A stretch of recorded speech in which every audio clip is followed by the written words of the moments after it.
하나님 말씀 출애굽기 3장 9절로 12절입니다. 본문이 길지 않아서 함께 같이 봉독합니다. 출애굽기 3장 9절로 12절 시작. 이제 가라. 이스라엘 자손의 부르짖음이 내게 달하고 애굽 사람이 그들을 괴롭히는 학대도 내가 보았으니 이제 내가 너를 바로에게 보내어 너에게 내 백성 이스라엘 자손을 애굽에서 인도하여 내게 하리라. 모세가 하나님께 아뢰되 내가 누구에게 바로에게 가며 이스라엘 자손을 애굽에서 인도하여 내리이까? 하나님이 이르시되 내가 반드시 너와 함께 있으리라. 내가 그 백성을 애굽에서 인도해 낸 후에 너희가 이 산에서 하나님을 섬기리니 이것이 내가 너를 보낸 증거니라. 아멘. 우리 옆분들하고 인사합니다. 주의 사랑으로 사랑합니다. 옆자리에 앉게 돼서 영광입니다. 우리 한 번 더 인사하겠습니다. 행복한 교회가 행복한 세상을 만듭니다. 아멘. 서강대의 영문학 교수로 있었던 장영희 교수님이라는 분이 있었는데요. 이분은 첫 돌을 맞기 직전에 소아마비에 걸리게 되어집니다. 두 다리를 다 못 쓰는 1급 장애인이 되어집니다. 온갖 편견과 수모 끝에 일반 학교를 다니게 되는데요. 특수 학교가 아닌 그때 당시에는 이제 이런 분들은 특수 학교를 많이 보내고 그랬는데 어렵지만 그래도 어머니가 일반 학교를 보내려고 집을 이사해서 학교 근처로 가게 됩니다. 그리고 일반 학교다 보니까 장애인 출입로라 이런 것들이 확보가 안 돼 있어서 어머니가 업어서 등교를 시켰고요. 또 집에 돌아갔다가는 2시간마다 화장실 때문에 다시 학교에 나와서 업어서 화장실을 보내고는 이렇게 했습니다. 성장 과정에 여러 차례의 수술을 거쳤고요. 그때마다 2-3달은 병원 신세를 지게 됩니다. 그럼에도 불구하고 결국에는 평생 동안 목발을 짚고 살 수밖에 없었습니다. 어렵게 서강대를 졸업을 했는데요. 박사과정을 공부를 하고 싶었지만 국내에서 받아주는 학교가 없었습니다. 모 대학에 갔더니 우리 학교에는 장애인들이 들어올 수 있는 시설이 없어서 공부를 할 수 없다. 그래서 장애인도 공부를 할 수 있는 외국으로 눈을 돌리게 됩니다. 천만다행이라고 할까요? 또 전화위복이라고 할까요? 미국에 있는 뉴욕 주립대에서 박사학위를 할 수 있게 되었습니다. 유학을 마치고 돌아와서 본교였던 서강대의 교수로 임용이 되어집니다. 그런데 얼마 지나지 않아서 2001년에 우연찮게 유방암이 발견됩니다. 치료를 마쳤지만 4년 후에는 다시 척추암이 또 생기게 되었습니다. 그거를 어떻게 극복하고 강단에 다시 섰습니다. 아이들을 가르쳤습니다. 그런데 2008년에 간암으로 전이가 되었고 2009년에 세상을 떠나게 되어집니다. 고 장영희 교수의 인생을 돌아보면 정말 녹록지가 않습니다. 1급 장애를 딛고 일어서는가 싶었는데 결국 3번씩이나 암투병을 하게 되어집니다. 그럼에도 포기하지 않았다는 겁니다. 좌절하지 않고 그 암투병 중에도 학생들을 가르쳤고 틈틈이 책을 많이 썼습니다. 장영희 교수가 쓴 책 중에 수필 중에 하필이면이라는 글이 있어서 소개를 해드리겠습니다. 책들 많이 쓰셨더라고요. 그 중에 하필이면이라는 수필 내용을 그대로 읽어드립니다. 몇 년 전인가 유행가 중에 머피의 법칙이라는 노래가 있었다. 확실히 기억은 안 나지만 가사가 대충 이랬다. 화장실이 있으면 휴지가 없고 휴지가 있으면 화장실이 없고 미팅에 가도 하필이면 제일 마음에 안 드는 애랑 파트너가 되고 한 달에 한 번 목욕탕에 가도 하필이면 그날이 정규 휴일이고 등등. 무슨 일이든 어차피 잘못되게 마련이라는 머피의 법칙을 코믹하게 묘사하고 있다. 이 노래에 나오는 하필이면이란 말은 분명히 왜 나만? 이라는 의문을 전제로 한다. 그러니까 남의 인생은 별로 큰 노력 없어도 모든 일이 잘 되어 나갈 뿐더러 가끔은 호박이 넝쿨째 굴러오는 것 같은데 왜 하필이면 내 인생만은 아무리 기를 쓰고 노력해도 걸핏하면 일이 꼬이고 그래서 공짜 호박은커녕 내 목도 제대로 못 챙겨 먹기 일순위하는 것이다. 그런데 억울하기 짝이 없는 것은 그게 내 탓이 아니라는 거다. 순전히 운명적인 불공평으로 인해 다른 이들은 벤치 타고 탄탄대로를 가는데 나는 펑크난 딸딸이 고물차를 타고 비포장 도로를 가고 있는 것이다. 아닌 게 아니라 하루하루를 살아가면서 나도 머피의 법칙을 생각할 때가 많다. 한 예로 내 열쇠고리에는 겉으로는 구별이 잘 안 되는 열쇠가 2개 달려 있는데 하나는 연구실, 또 하나는 과사무실 열쇠이다. 열쇠에 유성펜으로 방 번호를 표시해 놓으면 그만이지만 그러기도 귀찮고 또 그냥 재미도 있고 해서 내 방에 들어갈 때마다 둘 중 아무거나 꽂아본다. 그런데 참으로 이상한 것이 수학적으로 따져볼 때 확률은 분명히 반반인데 하필이면 연구실 열쇠가 아니라 거의 과 사무실 열쇠가 먼저 손에 잡혀 2번씩 열쇠를 돌려야 하는 일이 10이면 9이다. 그뿐인가? 하필이면 큰맘 먹고 세차한 날은 갑자기 맑은 하늘에서 비가 오고 무엇을 사기 위해서 줄을 서면 바로 내 앞에서 매진되고 더욱이 얼마 전에는 길거리를 걸어가다가 내 어깨에 새똥이 떨어지는 일도 있었다. 나는 망연자실 한동안 서서 나의 하필이면의 운명에 경악했다. 1천만 서울 인구 중에 새똥 맞아본 사람은 아마 손가락으로 꼽을 정도일 텐데 하필이면 그게 나다. 물론 이보다 더 중요하고 근본적인 하필이면도 있다. 남들은 멀쩡히 잘도 걸어 다니는데 왜 하필이면 나만 목발에 의지해야 하고, 어떤 사람은 펜만 잡으면 멋진 글이 술술 잘도 나오는데 왜 하필이면 나만 이 짤막한 글 하나 쓰면서도 머리를 벽에 박아야 하는가? 그렇다고 다른 재주가 있느냐 하면 노래, 그림, 손재주 그 어느 것 하나 내세울 게 없다. 하나님은 누구에게나 나름대로의 재능을 골고루 나눠주신다지만 아무리 생각해도 하필이면 나만 깜빡하신 듯하다. 언제가 치과에서 본 여성 잡지에는 모 배우가 화장품 광고 출연료로 4억 원을 받았다는 기사가 실려 있었다. 3억이면 내가 목이 쉬어라 가르치고 밤새워 페어페어 읽으며 10년쯤 일해야 버는 액수인데 여배우는 그 돈을 하루 만에 벌었다는 것이다. 그건 재능이나 노력과는 상관없이 오로지 타고난 생김새 때문인데 그렇게 나의 의지와 상관없이 일어난 일 때문에 불이익을 받는 건 아무리 생각해도 불공평한 일이다. 나는 내가 잘 빠진 육체는 가지지 못했어도 그런대로 아름다운 영혼을 가졌다고 생각하지만 아마 내 아름다운 영혼에는 3억 원은커녕 300원도 주는 사람이 없을 것이다. 그러니 어차피 둘 다 못 가지고 태어날 바에야 아름다운 몽둥이를 가지고 태어날 일이지 왜 하필이면 300원도 못 받는 아름다운 영혼을 갖고 태어났는가 말이다. 그래서 하필이면이라는 말은 내게 한심하고 슬픈 말이다. 그런데 어제 저녁 초등학교 2학년짜리 조카 아름이가 내게 던진 하필이면은 전혀 그렇지가 않았다. 길거리에서 귀여운 팬더금 인형을 하나 사서 아름이에게 갖다 주자 아름이는 눈을 동그랗게 뜨고 환한 미소를 지으며 그런데 이모, 이걸 왜 하필이면 내게 주는데? 하는 것이었다. 다른 형제나 사촌들도 많고 암만 생각해도 특별히 자기가 받을 자격도 없는 듯한데 뜻밖의 선물을 받았다는 아름이 나름대로의 고마움의 표시였다.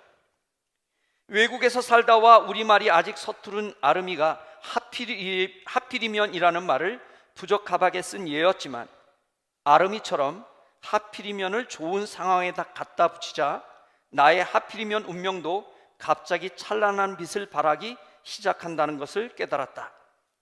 내가 누리는 많은 행복이 참으로 가당찮고 놀라운 것으로 변하는 것이었다. 도대체 내가 전생에 무슨 좋은 일을 했기에 하고 많은 사람들 중에 하필이면 내가 훌륭한 부모님 밑에 태어나 좋은 형제들과 인연 맺고 이 아름다운 세상을 살고 있는가? 아무리 노력해도 헐벗고 굶주리는 사람들이 그토록 많은데 왜 하필이면 내가 무슨 권리로 먹을 것, 입을 것 걱정 없이 편하게 살고 있는가? 또 나보다 머리 좋고 공부 열심히 하는 사람들이 얼마나 많은데 왜 하필이면 내가 똑똑한 학생들을 가르치고 있는가? 게다가 실수투성이 아나무인인데다가 남을 위해 하는 일이라고는 하나도 없는 나 장영이를 하필이면 왜 많은 사람들이 도와주고 사랑해 주는가?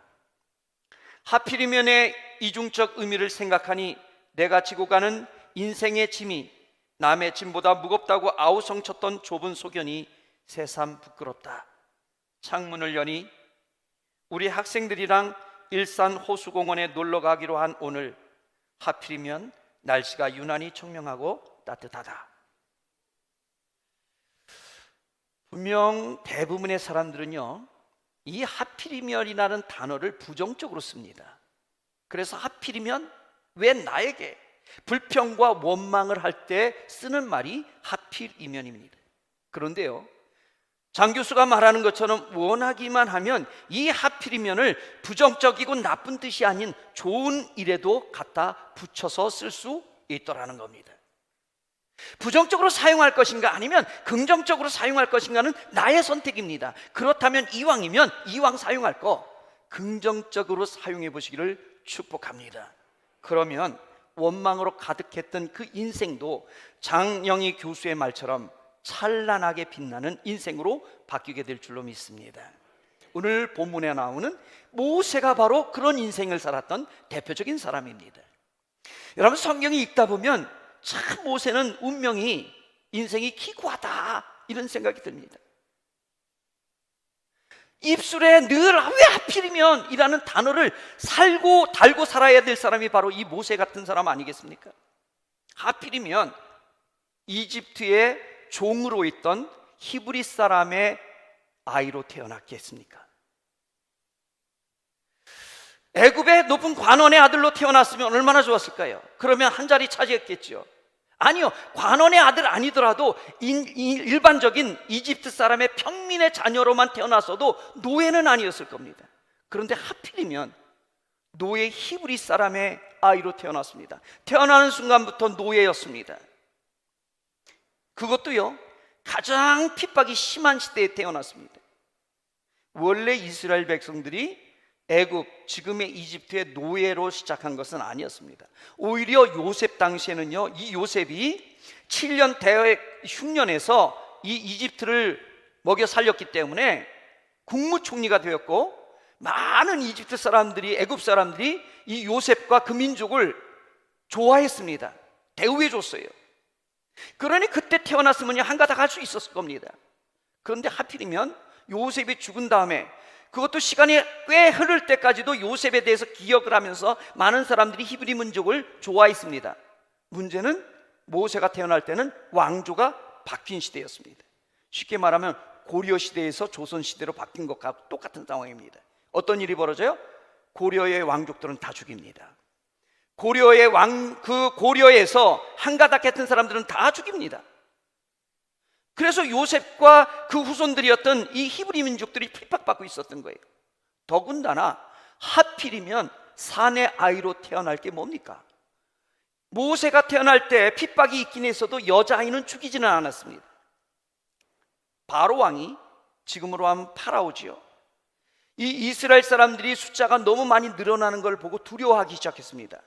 이런 식으로 늘어났다가는 나중에 이 히브리 사람들의 숫자가 많아지면 적군이 쳐들어왔을 때 그쪽 편이 들어서 우리를 침공하거나 또는 해방할 수 있겠구나, 탈출할 수 있겠구나, 이런 걱정이 되기 시작한 겁니다. 그래서 민족을 말살시키기 위해서 산의 아이가 태어나면 다 죽이라는 명령을 내렸습니다.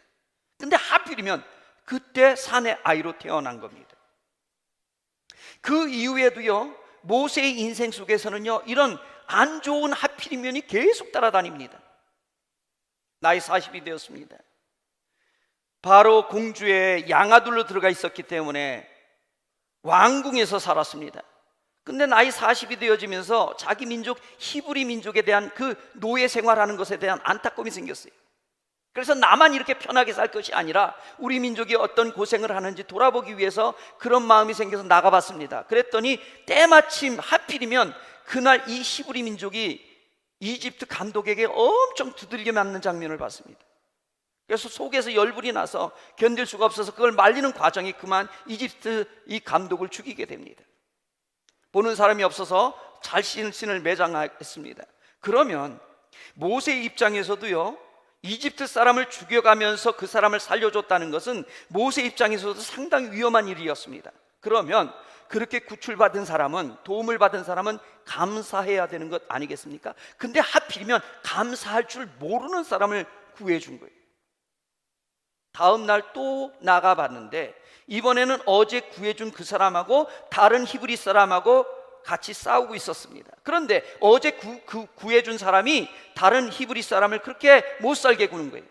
그래서 모세가, 아니 같은 민족끼리 그러면 어떻게 하겠느냐, 그렇지 않아도 우리를 지금 노예로 살면서 이집트의 핍박을 받고 있는데 같은 민족끼리라도 좀 돕고 살아야지, 왜 당신은 저 다른 동료를 그렇게 괴롭히냐, 두들겨 패냐. 그랬더니 어제 구출을 받았던 그 사람이 자기가 다른 동료를 때리면서, 언제 너를 우리의 재판장으로 세웠냐, 그러면서 어제 이집트 사람 죽인 걸 폭로해 버렸습니다. 그래서 하는 수 없이 모세가 그 즉시로 도망쳐서 미디안 광야로 숨어서 도망치게 되어집니다. 하필이면 감사할 줄 모르는 사람을 구해 준 겁니다. 광야에 도망쳐서 우여곡절 끝에 양들을 키우는 목자로 살아가게 되어지는데요, 오늘 본문을 보니까 또 다른 하필이면이 나옵니다. 양들을 데리고 풀을 뜯기 위해서 길을 계속 찾다가 보니까 서쪽으로 갔는데 하필이면 거기가 하나님의 산 호렙산이었습니다. 이제 이집트를 다 잊고 여기서 양치면서 그럭저럭 살아가고 있는데 하필이면 그 하나님의 호렙산에 도착한 거예요. 그런데 그 산에서 이상한 일이 벌어집니다. 떨기나무에서 불이 난 거예요. 그런데 이게 관목이기 때문에 불이 붙으면 후룩 타고 말 건데, 광야가 건조해가지고 가끔 이런 불이 나기도 하고 그런다는데, 신기한 거는 불이 났으면 타야 되는데 그 나무는 타지를 않는 거예요. 모세가 이게 뭔 일인가 싶어가지고, 우리식으로 하면 귀신이 고칼 노릇이잖아요. 이거 도깨비 불인가? 그리고 구경을 갔어요. 그런데 웬걸 거기서 하나님의 음성이 들린 거예요. 모세야, 모세야, 너 있는 곳에서 신발을 벗어라. 그곳은 거룩한 곳이라. 고대에 신발을 벗긴다는 건 뭐냐면 니는 이제 종이다라는 뜻입니다. 주인만 신발을 신었고 종들은 신발을 못 신습니다. 그래서 신발을 벗긴다는 건 항복을 뜻하는 겁니다. 아니 갑자기 뭔가 음성이 들린더니 항복하라니, 너 이제 종 되라는 말하니 모세 입장에서는 깜짝 놀랐죠. 그런데 보니까 하나님이었어요. 모세야, 너 도망 나온 이집트로 다시 가서 내 백성 이스라엘 백성들을 출애굽시켜라. 구출해가지고 해방시켜라, 이 말입니다. 여러분, 애굽이 어떤 곳이에요? 자기 살려고 도망쳐 나온 곳이에요. 거기 있다는 죽을 것 같아서 도망쳐 나온 곳이 이집트 애굽인데 하나님이 뭐라고 그래? 거기 다시 가라는 거예요. 가는 것만 해도 위험한데요, 아직도 그때 그 왕이 살아있으면 나는 죽을 것이 뻔한데 가서 그 왕하고 싸워가지고 노예들을 해방시키래요. 여러분, 모세 입장에서 이건 말이 안 되죠. 죽으러 가는 거죠. 그래서 11절에 뭐라 그래요? 제가 쉬운 성경을 읽어드리겠습니다. 제가 누구인데 그럼 일을 합니까? 어찌하여 제가 파라오에게 가서 이스라엘 백성을 인도해 내야 합니까? 어찌하여, 우리식으로 오늘 성경 말씀대로 하면 하필이면 왜 납니까? 그 말이죠. 하나님, 사람도 많은데 하필이면 왜 납니까? 지금 애굽하고 여기는 아주 멀어요. 가까운 데서 찾으세요. 그리고 하나님, 저는 애굽을 도망쳐 나온 지 40년이 됐습니다. 다 잊었습니다. 그때 그 뜨거운 열정도, 내 민족을 생각했던 그런 마음도 다 이제는 사그러들었습니다. 그리고 말도 이제 40년 지나서 잊어먹었습니다. 나 못합니다. 왜 하필이면 납니까? 할 만한 사람을 보내세요. 그 다음 구절 들어보면 이런 말들이 계속 나오잖아요. 할 만한 사람 보내세요 그러잖아요. 할 만한 사람. 왜 하필이면 납니까 이거죠. 왜 하필이면 내가 그 일을 해야 됩니까 이 말입니다. 파라오에 맞서서 노예를 해방시킨다는 것은, 여러분, 이건 정말 위험천만한 일이죠. 지금의 미국 대통령보다도 훨씬 더 강력한 군사력을 가지고 있는데 거기에 맞서가지고, 그 왕과 맞서가지고 노예를 해방시켜서 끌고 나온다고요? 두려워할 수밖에 없죠. 아마 모세의 입장에서는 이 이야기를 듣는 순간 하필이면 오늘 내가 왜 여기를 왔을까 이런 생각이 들었을 거예요. 재수 온 붙었다고 생각했을 거예요. 하나님을 알기는 아니까 거절은 못 하겠는데, 차라리 하나님을 몰랐으면 괜찮아요. 뭐 누가 뭐 햇소리 하나 뭐 그러고 그냥 무시해버리면 되는데, 하나님을 아는 사람이잖아요. 하필이면 하나님께서 나에게 애굽으로 가라는 거예요. 채소 붙은 날이 있죠. 그래서 못 하겠다고 합니다. 근데 여러분, 모세 인생에 있어서 부정적이고 기분 나쁜 하필이면만 있었을까요? 우리가 믿음의 눈으로 바라보기 시작하면요, 모세의 인생 속에서도요, 좋은 의미로서의 하필이면도 있었다는 겁니다. 그 중에 몇 가지만 제가 소개를 합니다. 아까 말씀드린 것처럼 바로 왕이, 파라오가 사내 아이들을 태어나면 다 죽이라고 했습니다. 그런데요, 웬걸 모세가 태어났을 때 모세의 어머니는 그 명령을 거절하고 목숨을 걸고 아이를 살렸습니다. 하필이면 그런 엄마 밑에서 태어난 겁니다. 다른 사람 같았으면 이미 죽었을 건데, 하필이면 대범하고 바로의 명령을 거역할 정도로 자기 생명을 아끼지 않은 엄마 밑에 태어나서 모세는 살 수 있었던 겁니다. 뿐만 아닙니다. 3개월이 지나서 더 이상 숨겨 키울 수가 없었어요. 아이의 목소리가 커져서 울음소리가 자꾸 새어나가니까 안 되겠다 싶어가지고 어머니가 갈대로 상자를 만들고 역청으로 방수 처리를 한 다음에 모세를 집어넣고 나일강 숲을 사이에다가, 수초 사이에 떠내려가면 안 되니까 거기다 다 갖다 놨어요. 그리고 모세의 누나 미리암을 시켜서 네가 가서 저 상자가 네 동생 모세가 어떻게 되는지 좀 지켜보고 있거라, 이 얘기를 했어요. 그래서 숲을 내다 놓고 이 미리암이 가서 몰래 숨어서 보는데, 하필이면 그날 바로의 공주가 그곳에 목욕하러 나왔습니다. 이 나일강은 신성한 곳으로 여겨졌기 때문에 고대 이집트에서는 왕족들이 거기에 나와서 목욕을 했습니다, 종교의식으로. 그런데 하필이면 오늘이 그날이었던 거예요. 더군다나 하필이면 바로의 공주의 눈에 띄었어요. 여러분, 이 갈대 상자가 다른 애굽 사람의 눈에 띄었으면 벌써 죽였거나 그랬겠죠.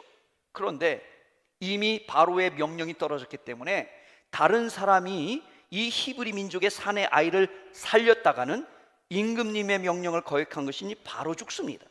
그런데 다행스럽게 딸을 이기는 부모는 별로 없어요. 아빠는. 공주가 발견한 거예요. 하필이면 전승에 의하면 이 공주가 결혼을 했는데 아이를 못 낳았어요. 나중에 끝까지 못 낳았습니다. 그래서 이 공주는요, 바로의 공주는, 이 딸은 마음속에 소원이 있었어요. 아이를 하나 있었으면 좋겠다. 하필이면 그런 공주에게 눈에 띄게 된 줄로 믿습니다. 한여를 시켜가지고 상자를 가져와가지고 이상하니까 뚜껑을 여는데 그 순간 모세가 으앙 하고 웁니다. 딱 보니까 노예의 사내 아이입니다. 왜냐하면 강보를 쌓는 거 딱 보면 알죠. 천을 보니까 아, 이건 이집트의 천이 아니구나, 이건 히브리 사람의 노예의 천이구나. 이게 노예의 아이였던 겁니다.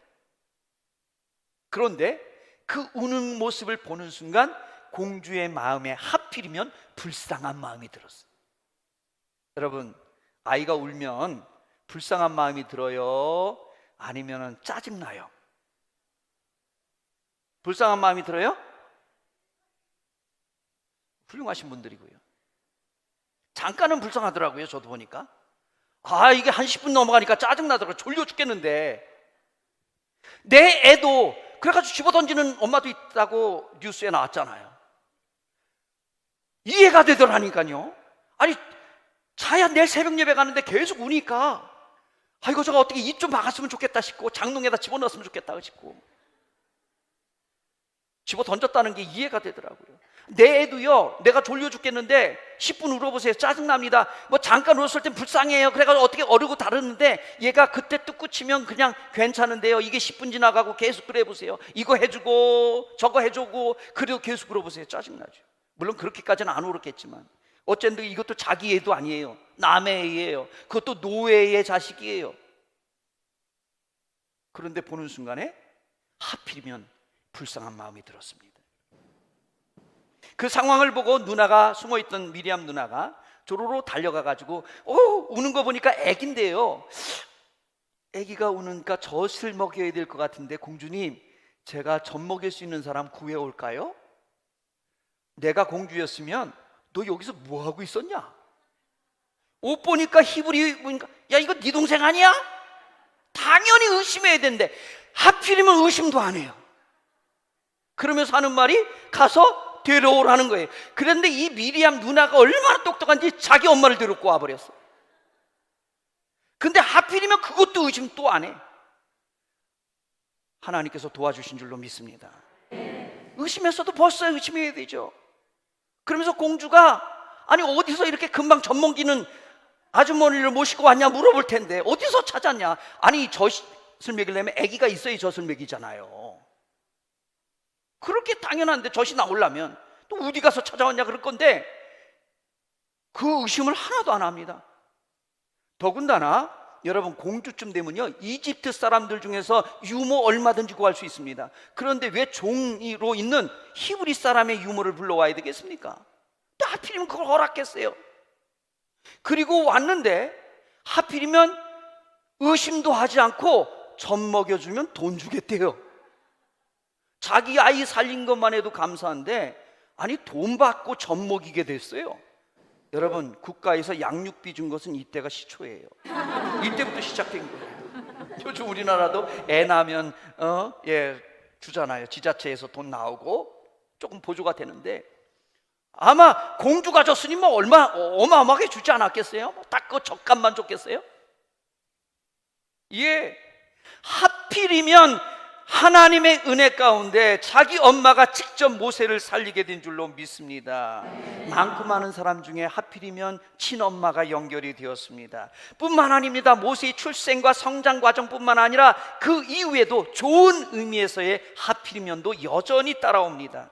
살인이 타눌렀을 때요 미디안 광야로 도망칩니다. 먼 거리입니다. 그 당시 이집트가 강대국이었기 때문에 시내 광야까지는 다 거기까지는 군대가 주둔하고 있었어요. 그래서 바다를 하나 건너서 미디안 광야로 도망쳤습니다. 거기는 이 이집트의 군대가 따라오지 못하는 엄청나게 한 번도 가보지 않은 광야로 들어갔습니다. 근데 여러분 광야라는 것이 알고 들어가면 괜찮겠지만 모르고 들어가면 길을 잃어서 죽습니다. 먹을 물이 없어요. 일단은 사막과 같은 지형이기 때문에 낮에는 햇빛이 뜨겁습니다. 밤에는 또 춥습니다. 먹을 게 없습니다. 당연히 들어가면 길을 잃습니다. 그런데 하필이면 거기서 목동들을 만나게 됩니다. 여자 목동들을 만나는데 그 루엘의 딸들을 만나게 됩니다. 그런데 딸들이 양을 치다가 이 양에게 물을 먹이러 왔는데 그 뚜껑을 큰 돌로 막혀 있으니까 그때 모세가 그걸 도와줘서 물을 먹일 수 있도록 도와줍니다. 그래서 어떻게 돼요? 일찍 먹이고 집에 들어가니까 그 딸들의 목동이라 그래야 돼요. 목녀라 그래야 돼요. 여자들은 여자 목동들에게 그 아버지가 왜 이렇게 일찍 왔냐 그러니까 오늘 이집트에 어떤 사람을 만나가지고 그 사람이 도와줘가지고 물을 빨리 먹이고 돌아올 수 있었다고. 그러니까 아버지가 뭐라 그래? 야 이놈들아 그러면 집에 모시고 와가지고 대접을 해야지 고맙다고. 그래서 찾아가가지고 모세를 불러다가 모세가 뭐 그리고 갈 데가 없는 거예요. 그래도 물이라도 있는 우물가에 앉아 있었겠죠. 하필이면 그걸 떠났으면 만나지도 못할 건데 그래 가가지고 음식을 먹었어요. 얘기를 했겠죠. 갈 곳도 없고 그러니까 그냥 우리 집에서 목동물로 그냥 양이나 좀 치고 그러면 도움이 되겠다 싶어가지고 아마 그랬던 것 같아요. 그런데 그 루엘의 딸하고 결국에는 결혼하잖아요. 하필이면 은혜 갚을 줄 아는 사람을 만났습니다.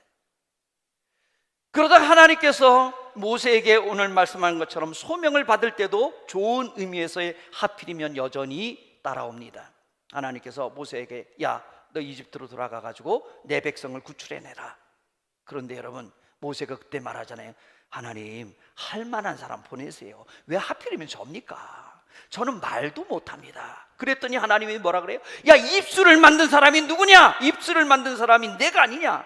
내가 네 입술에 함께 해줄 때 그래도 못하겠다는 게 40년 지나서 이젠 말 다 잊어먹었습니다. 여러분 실제로 그렇습니다. 제가 15년 외국에서 살아봤는데 15년 살아면요 한국말이 많이 잊어먹습니다. 설교를 준비하는데 그 무슨 단어가 있는데 자꾸 생각이 안 나요. 아직도 약간 그래요. 그래서 제가 말하다가 이상한 말해도 그냥 그런가 보다 하세요. 한국말 좀 잊어먹었구나 이렇게 생각해요. 그러니까 한 15년, 20년 살면요, 한국말도 잘 못하고 그쪽 말도 못하고 어리버리해져요. 그래서 제가 보면 어리버리하죠. 이해하시기 바랍니다. 한 15년 정도 살면 괜찮아질 것 같아요. 15년 정도 살면 은퇴할 때가 다 돼가지고 은퇴할 쯤 괜찮아질 것 같아요. 40년을 살면요, 그 한 번도 그 말을 쓰지 않고, 저는 그래도 한국말을 계속 썼죠. 설교 다 한국말로 했고 한인 목회를 했으니까. 그런데 모세는요, 이집트 말을 안 썼단 말이에요. 40년 어눌해졌죠. 말 못합니다 그랬더니 하나님 뭐라 그래요? 야, 그러면 너 말 잘하는 네 형 아론이 있으니까 아론하고 내가 붙여줄 테니까 가서 하라는.